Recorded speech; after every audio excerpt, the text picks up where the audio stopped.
y'all, today I'm sharing my garden calendar. This is where I track like whenever I do all my planting and things. I track both the lunar and the astrological signs. So if I could only choose one thing to do, I would track the moon phases. I know this sounds pretty woo-woo, but farmers have been using this for centuries. So this month we are going to start with the dark moon phase, and this is the time whenever you plant your below ground crops. So we have all that. Actually, I need to fill in this is the new moon, and then we also have the full moon. The full moon falls on either late the 26th or early the 27th, depending upon where you live. So we'll do that, and then we'll just continue on with the dark moon phases here. I got that day. There we go.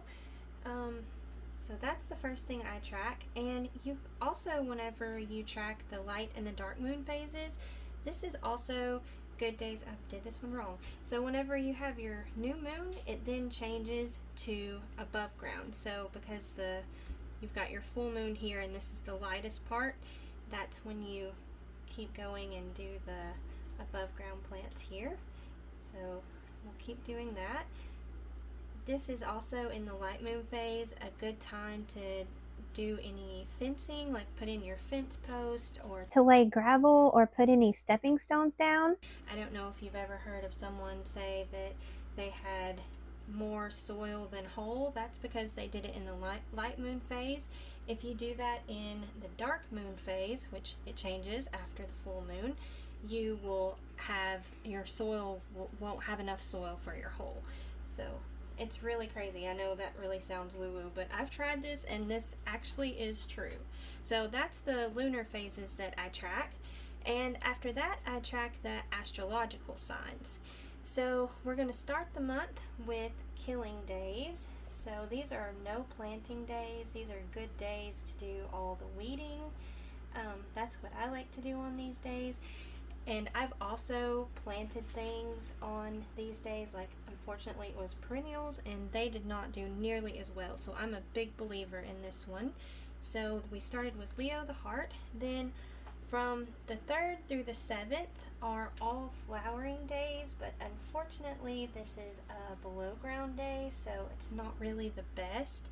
So we have all these flowering days, and we're gonna, let's see, the 3rd through the 5th are Virgo, the bowels. That's the sign here. And then the 6th through the 7th is Libra, the rains.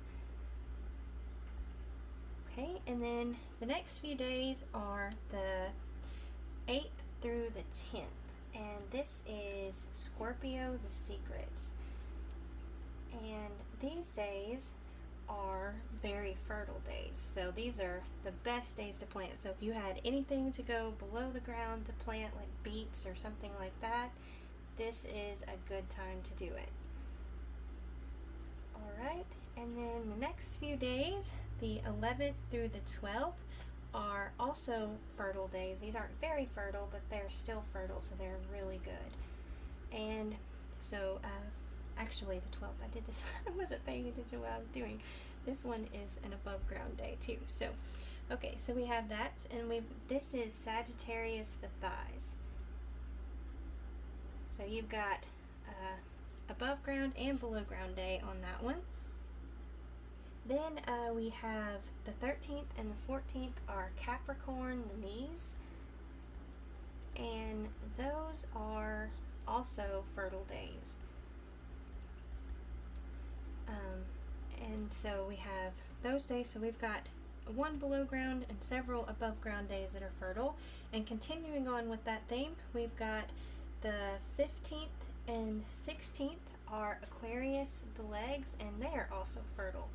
So we've got a lot of good days here. So we've got our killing days, our flowering days, very fertile days, and fertile days, and we have even more fertile days on the 17th and 18th. These are very fertile. So it doesn't always work out this way. Sometimes you have ember days and all kinds of other factors, but this month is pretty good. It's a little too early for me, but there's some people in like southern Texas and Florida that can start all their plants. Okay, so the 19th and the 20th are no planting days, so these are the killing days, and this is a really good day to do all of the weeding. And this is Aries, the head. And after that, we've got 3 very fertile days. We'll just continue on there. And that is Taurus, the neck. And after that, we have our bean and pea days. I really like to plant my beans and peas on these days. They always do really, really well. And this is Gemini, the arms. I always think that's really cool because your beans and peas have all the little arms and tendrils that go everywhere, so that's very fitting. And then on the 26th and 27th, they are very fertile days. And that's Cancer, the breast.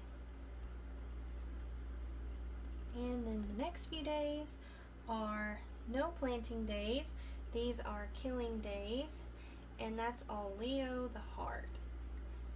We're kind of starting over again. So these are no planting on these days. And I really believe that one. I have not had such good luck with planting on those days. And then we're going to start over again. We've got a flowering day here, and that's Virgo, the bowels. And so January we'll start off with more flowering days. But that's pretty much how I track all my lunar and astrological signs here. We really don't have good days for changes.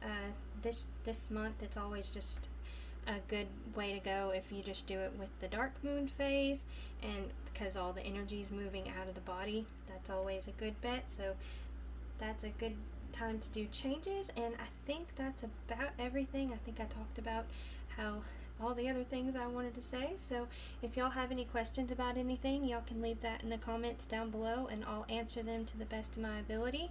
Thank y'all so much for watching. I hope y'all have a great time gardening, and y'all take care, and we'll see you next time. Bye!